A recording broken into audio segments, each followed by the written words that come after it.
Canada. Put on a suit, drink water, don't drink and drive. Hey, man, call your mother. It means nothing. It means nothing. Nah, they lying to you. It's about the money. Now you're more fluent.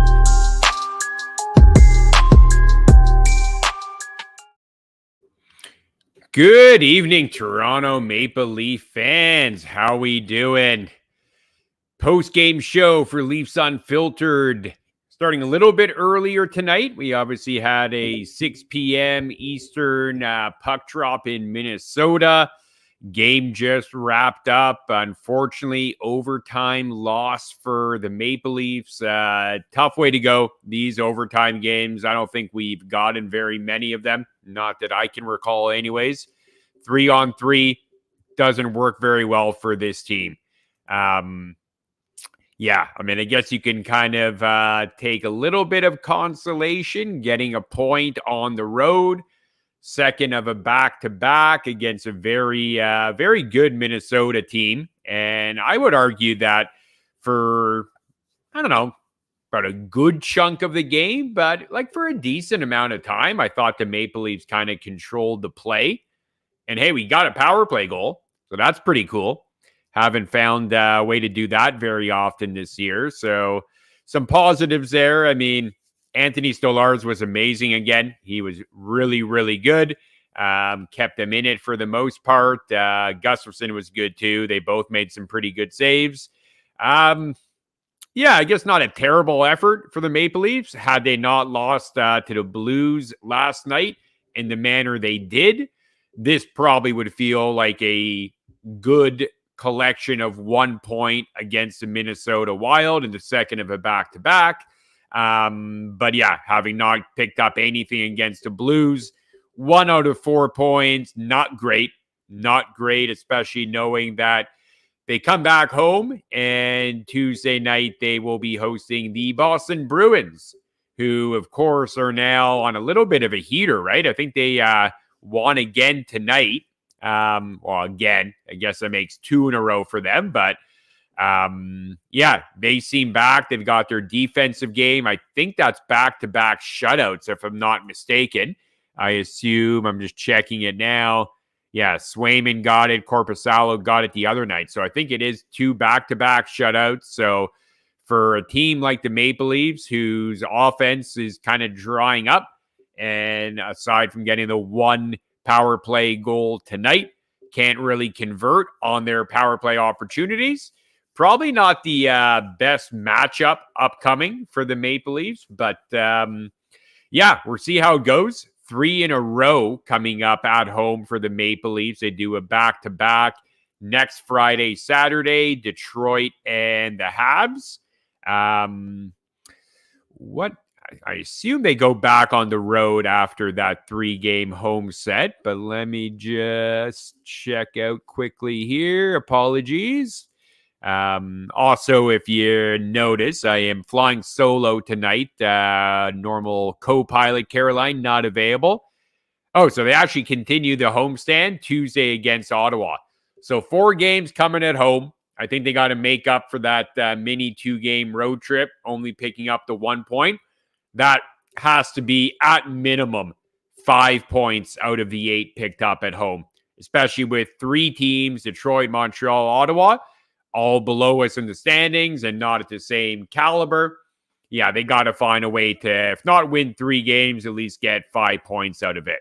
So, I mean, I don't know. Obviously, hopefully some more people come in and we can get kind of your thoughts on the game. Joshua, they played well tonight. I agree. I don't think it was a bad effort from them. I liked a lot of what I saw from the team.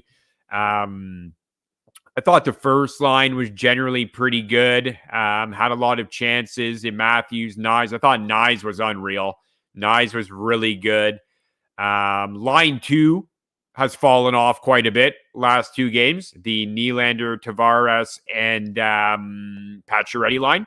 I think Max Pacioretty was kind of the one, shining light, if you will, of the 3 guys on that line.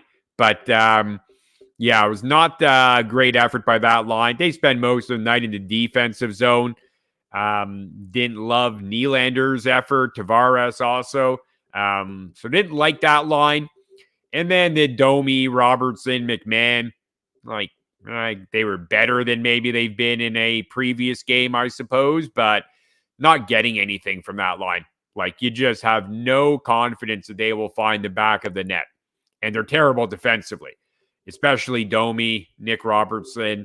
It's not a line that you expect them to tilt the ice when they're on against the opposition. So kind of tough, those guys. I thought the fourth line played pretty well.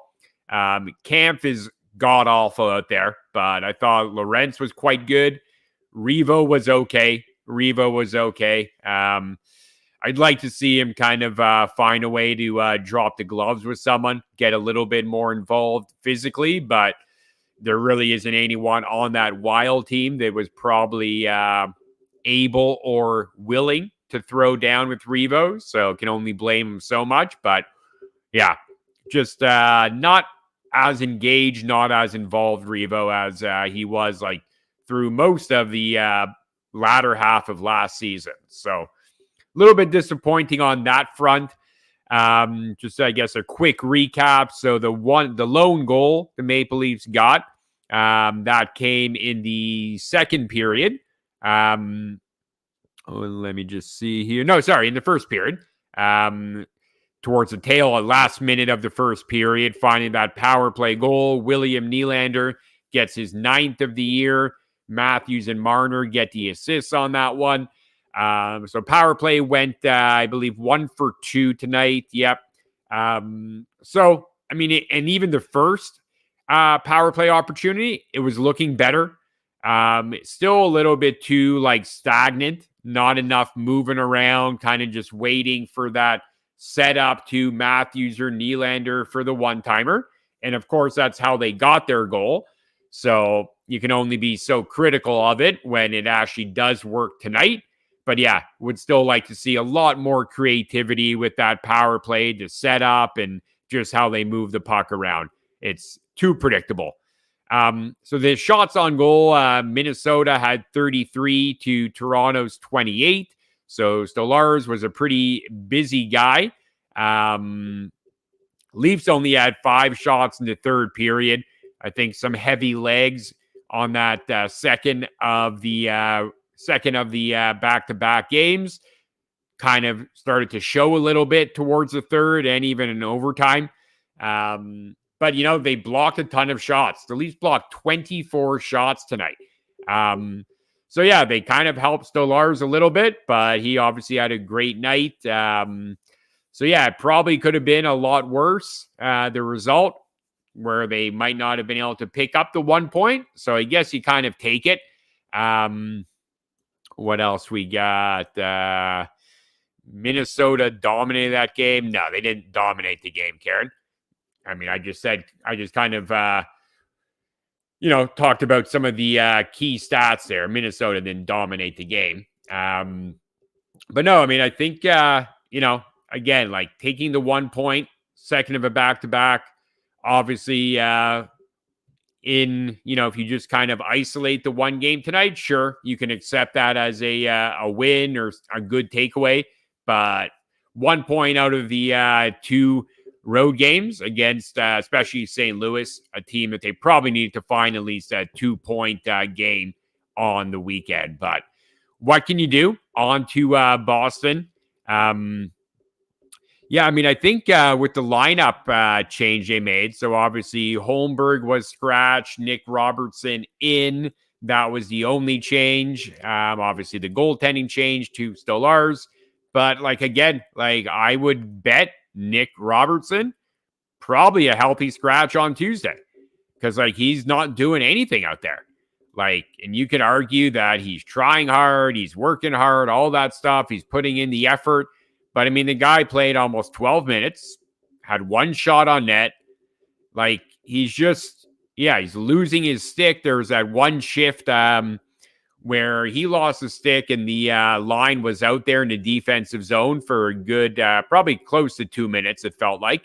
So that wasn't very good. Nick Robertson, he's just too soft. He's too soft. He doesn't win puck battles. He doesn't want to be involved in puck battles. And kind of, I guess, like Marner and Nylander, you can kind of accept if that player, if it's a one-dimensional offensive player, and I know Marner is decent defensively. He actually had a pretty good game defensively for the most part tonight, I thought, and good on the PK as well. But those three guys, if they're not helping get the puck in the net or putting the puck in the net themselves, a lot of what they're doing outside of that really gets magnified and starts looking really bad, right? Like when you see like even Nylander tonight, like obviously didn't get on the score sheet, or sorry, he did get on the score sheet, but beyond that, not much happening for him. And there was a lot of just like lazy plays, just not bending his legs, not skating, not getting involved to try to win a puck battle. And yeah, he gets, I guess, a hall pass tonight because he did score a goal, but you can't do the same thing for Nick Robertson. Nick Robertson, I mean, he's got one goal. I think he's played, 10 games now or 11 games? Like, you can't keep throwing him out there. He's a one-dimensional offensive player who isn't putting the puck in the net right now.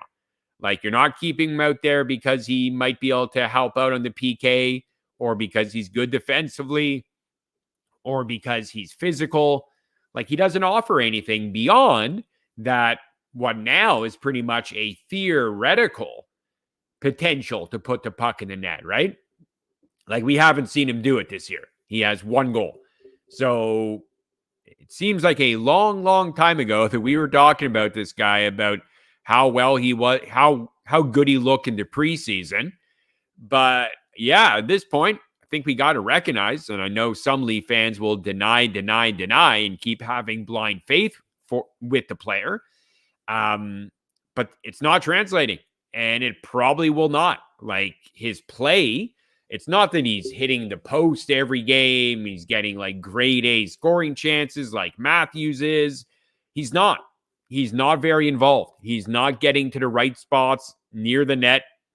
He's not really getting in like high danger scoring positions where he's making an impact or at least tilting the ice. When he's on the ice, more often than not, he's in the defensive zone.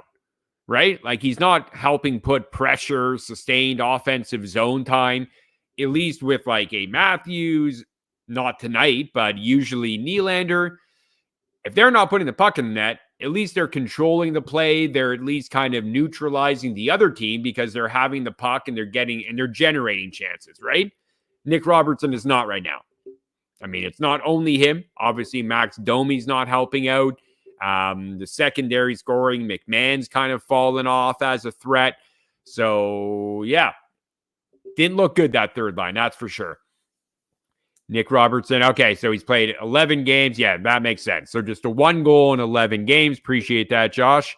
Yeah, so I would think healthy scratch again on Tuesday for Nick Robertson. I mean, I think you could also justify David Kampf. You could justify Ryan Reeves, but are you taking Ryan Reeves out for a game against the Bruins? I would think not. Like, if you basically have the three guys that are possibilities to come out of the lineup: Holmberg, Robertson, Ryan Reeves, maybe Kampf as well.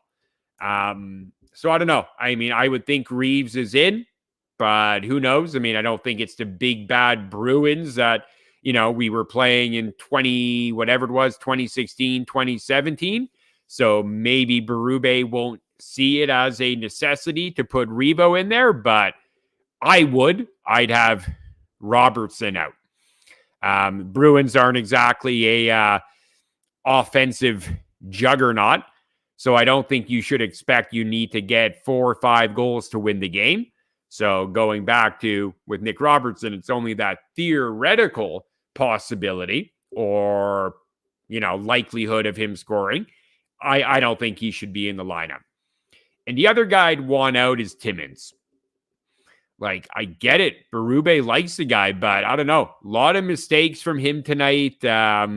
Like, he's a guy who does battle. Like, he's definitely trying to get in there. He's trying to make the right play. But a lot of times he kind of gets pinned in the D zone because he's not making a good first pass or not getting the puck cleared. He's trying to do too much. So I don't know. I'd kind of take him out. I wouldn't mind seeing either Myers back in or maybe seeing what Matt Benning has to offer. Yeah, I don't think Hockenpah is going to be available yet or Dewar. So you're probably not looking at much in terms of reinforcements available for Tuesday. Probably by Friday, we might begin to hear about the availability of Hockenpah and Dewar. Because I don't think the Marlies actually play any games. I think they might be back, what is it, Wednesday? Let me actually take a quick look here.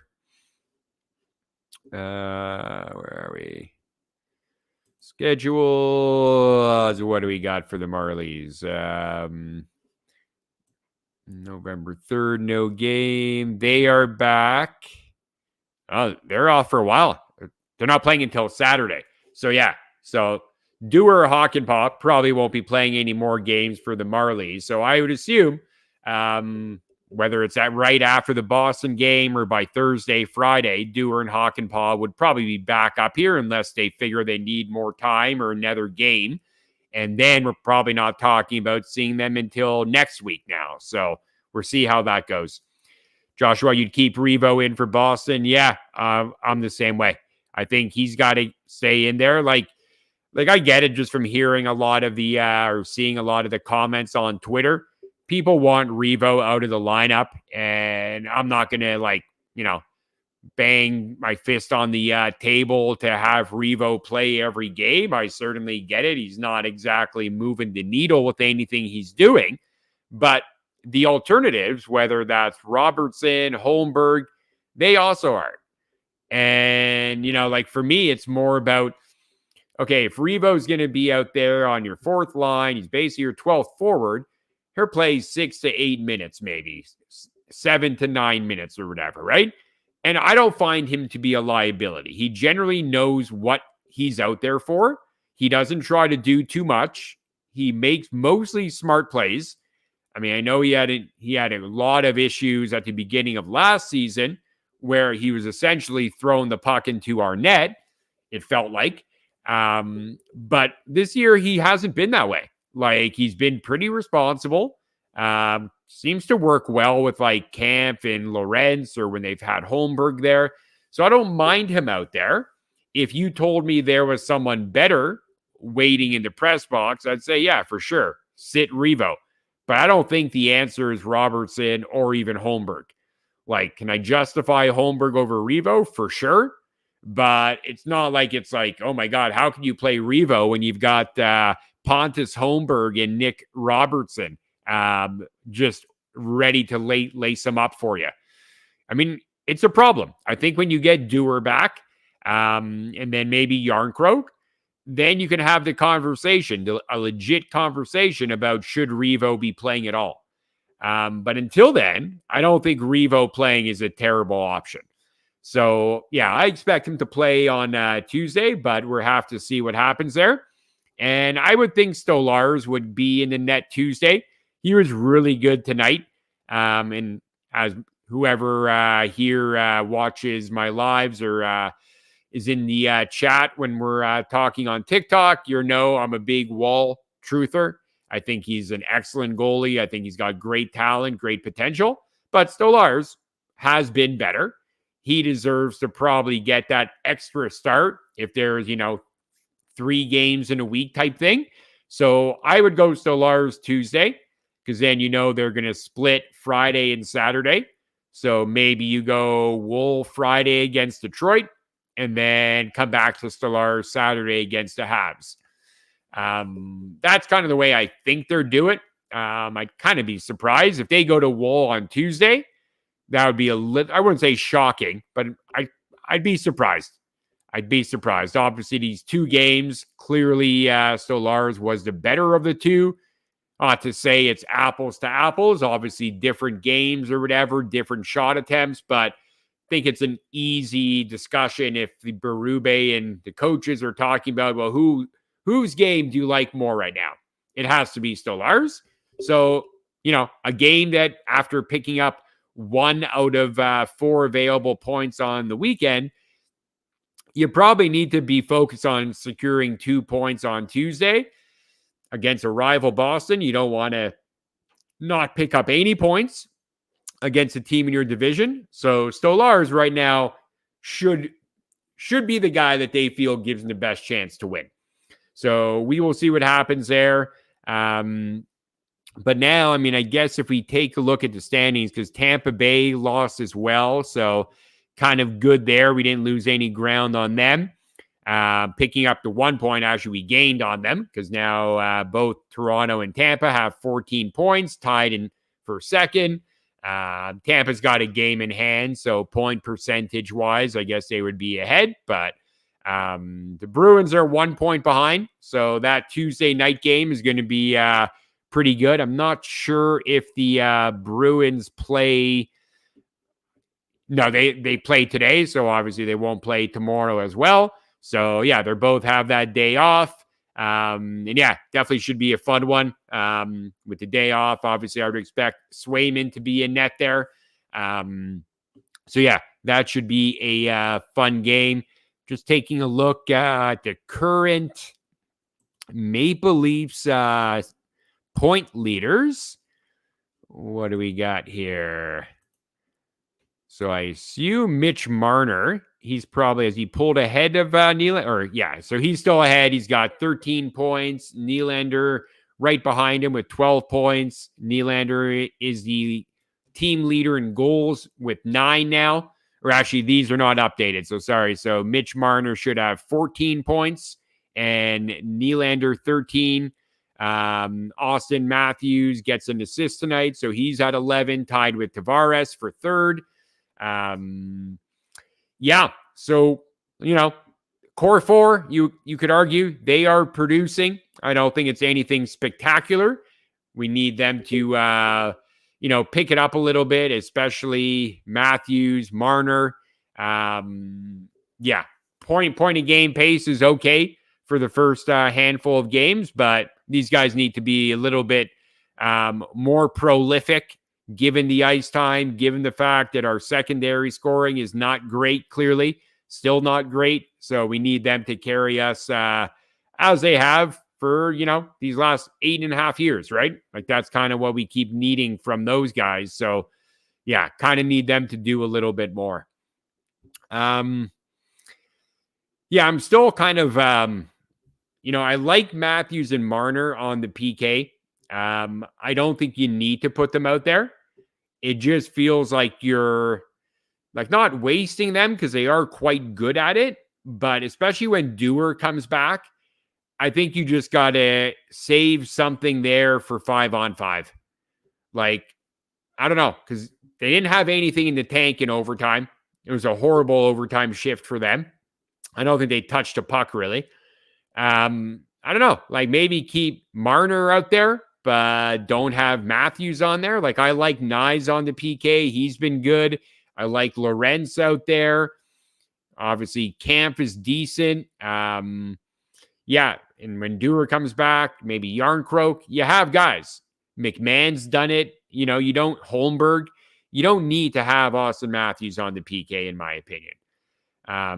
But they seem to like him there because that's the first pairing out there for every power play, every opposition power play. So they clearly like what they're doing there.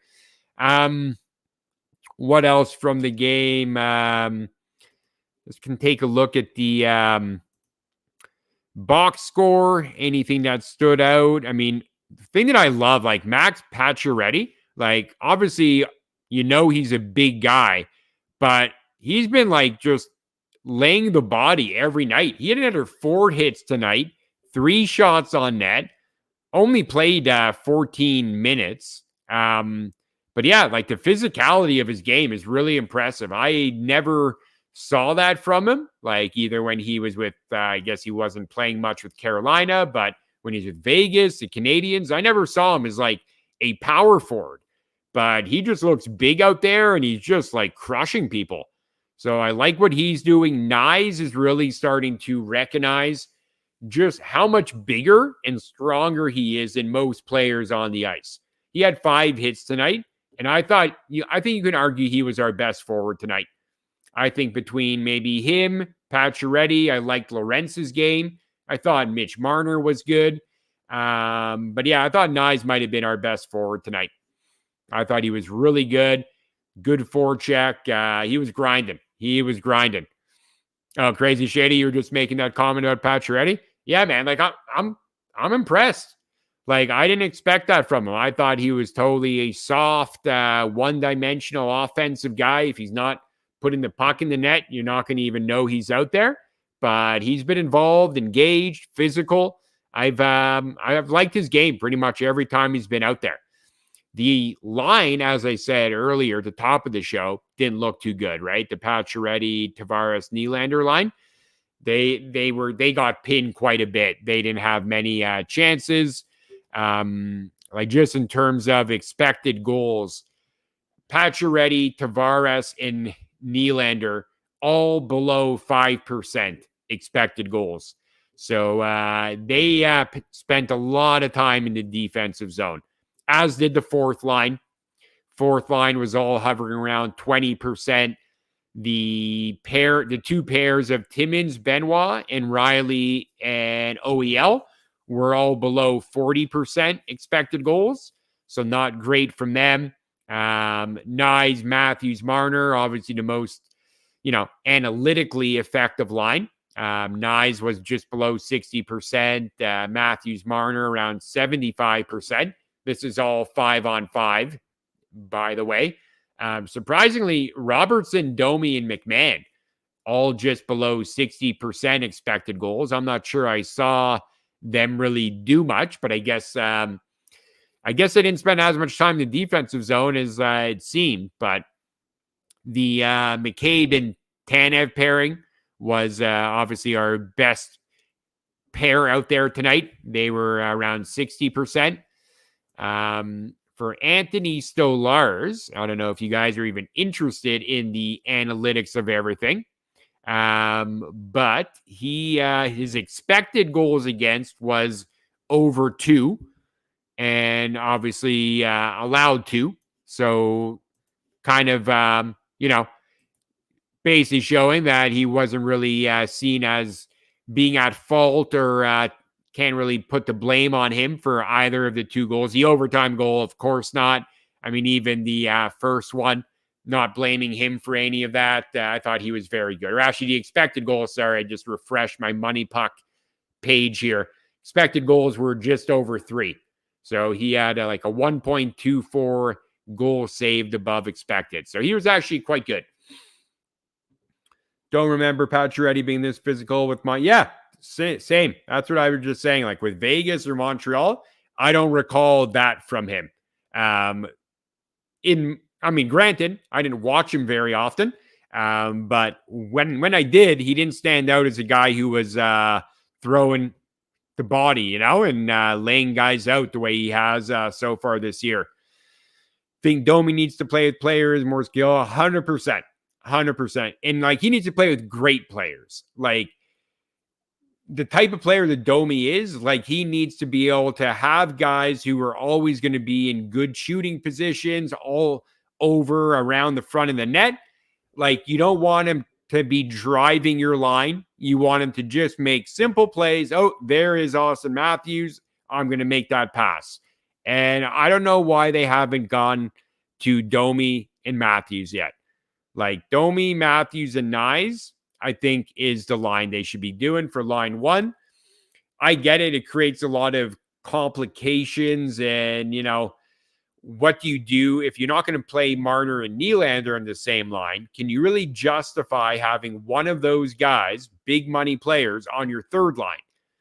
And we know with the depth, that means what? You're playing them with Holmberg or like a Robertson, McMahon, and can you expect that to be a productive line? But I would argue with what you're paying Marner and Nylander, especially Nylander now, you would hope that they can drive their own line. I think we've seen enough that Marner definitely cannot. Nylander has at times. For me, he's a little bit too much hero puck. to really expect him to carry guys like Holmberg or Robertson or McMahon. I just don't think that line will be overly effective. I mean, you can see any guy who's on the ice with Nylander, and it happened a lot tonight, I found, has no idea what he's doing on the ice, like where he wants to go with the puck, when he's going to kind of do a lap around the offensive zone with the puck, or when he's going to try and do a blind pass, drop it back to someone. Like, how many times have we seen that where he either try to drop a puck to JT and Tavares is going the other way? Had no idea that Nylander would be thinking about a draw pass there. So I worry about, if you take Marner off line one and you're putting Domi with Matthews and Nyes, so then two of your, I guess, most skilled centermen are now on line one together. So you really only have JT. And I don't like Nylander and JT. I'd prefer Marner and JT.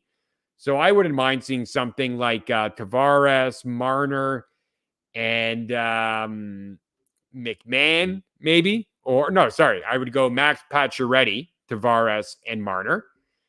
And then probably McMahon, Nylander, and I guess for right now, Holmberg. For right now, I guess Holmberg. But could Dewar be that option? Do you try Steven Lorentz there just to get a little bit of a defensive conscience, a little bit of physical there with McMahon? Because we've seen like Pacioretty and Tavares, them being physical and cycling down low. That kind of opens up some ice for Nylander. So could the same thing apply if you're putting like Lorentz at center? Like, he's not a great face-off guy, but he played a fair bit of center with Florida. Could you put Lorentz out center on the third line with Nylander and McMahon?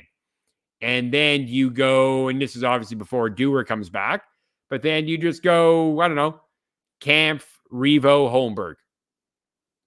Like, I would not mind that. I would not mind that. What else we got? I mean, I think that's pretty much it. Like, I don't think it needs to be a sky is falling because they only picked up 1 point on the roadie. Would have been nice to get two, but I don't think we can make that big a deal over the not picking up the 1 point. I think it will be a little bit more difficult if they don't pick up any points against the Bruins on Tuesday. To me, I feel, not to say it's a must win. It's like game 14 or whatever it is here. But you kind of need those 2 points. You need those 2 points. It'll be game 14 for both the Leafs and the Bruins. I think you need those two. And yeah, hopefully they can pick them up. And I guess we'll see later in the week what happens with potential reinforcements. I think there could still be a trade coming or someone placed on waivers. Because if the plan is to bring Hakanpää and or Dewar into the active lineup by next weekend or this coming weekend, they're going to have to find a way to clear two guys off the roster, right? So we'll see how that works out. How many years we have Stolarz? He signed a 2-year deal, so he's got one more after this year.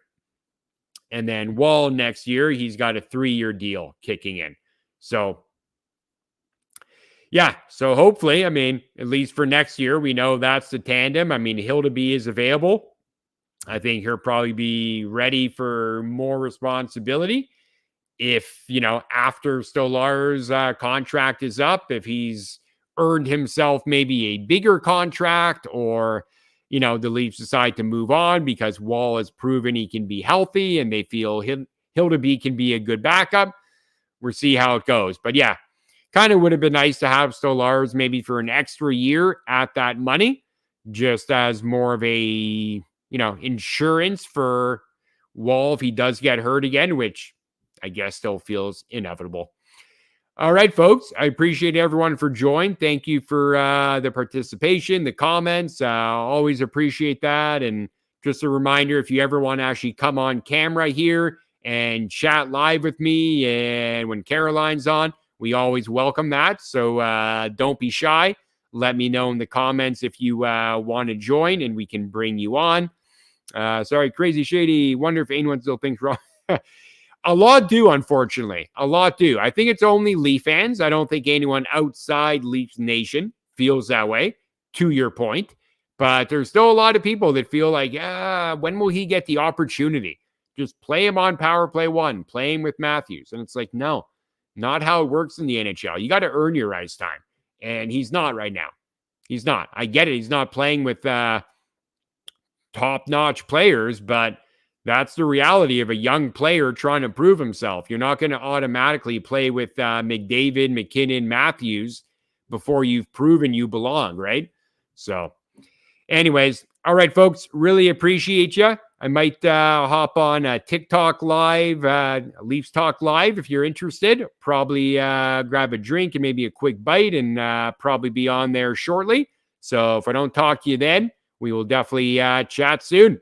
Have a good one. Thanks again. Oh, Canada. Put on a suit, drink water. Don't drink and drive. Hey, man, call your mother. It means nothing. It means nothing. Nah, they lying to you. It's about the money. Now you're more fluent.